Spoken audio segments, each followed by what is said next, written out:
Hey, Joe Mastriano, CPA, over 40 years and thousands of successful IRS tax cases. Today, I want to mention that there are some very good revenue officers that work for the IRS. A lot of times, I will get on this channel and I will complain about how the IRS is not doing their job. I've been doing this work since 1980 when I started my CPA firm. However, as the years and decades have gone by, I come across situations where I tend to favor the IRS's position. For example, when taxpayers have payroll and don't pay their taxes.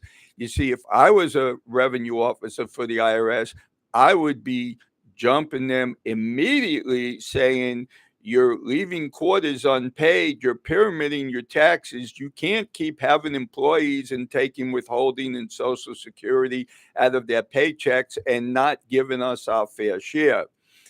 But as you know, government offices are slow to move sometimes, many times.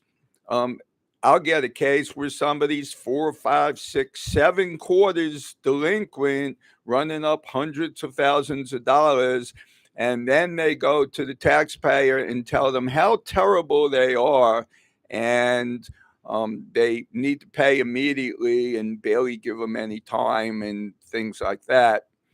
Uh, you don't want to be in that victim situation. The IRS knows that a lot of taxpayers will try to get away with anything they can and not pay their tax.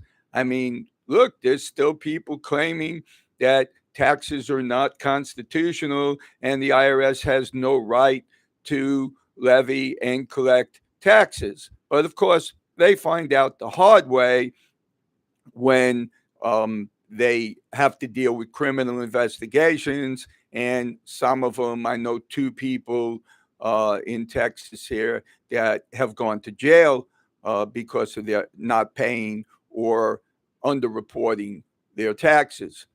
So, very recently, I've dealt with a very nice revenue officer, very tough.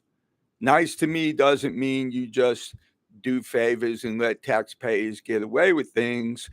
Um, Nice means you handle the case in a civilized, professional manner so that you have two professional people putting their heads together to resolve the situation.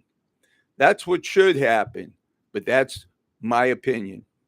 So if you want to deal responsibly with the IRS, and most people really don't know how because they take advice from friends and people on the internet that don't have the level of experience that I have. If you want to know what our responsibilities as taxpayers are to the IRS and how to get all the benefits that we are entitled to, and at the same time maintain an excellent relationship so they don't take potshot audits at you and they don't levy your bank and things like that. Then call Stephanie 713-774-4467. And I almost forgot there was another IRS employee I had to deal with that I thought was going behind the power of attorney, but it was an issue not on the power of attorney. And it's nice when they let you know because in a hostile situation, and I've incurred this before with these aggressive attorneys that represent people and they make the IRS revenue officer angry. They'll just levy for stuff not on the power of attorney and say, oh, well, you were not the power of attorney for that particular year, and so I levied. With me, it doesn't happen that way. Again, call Stephanie 713-774-4467 and get the best that's possible when dealing with the IRS. Thank you.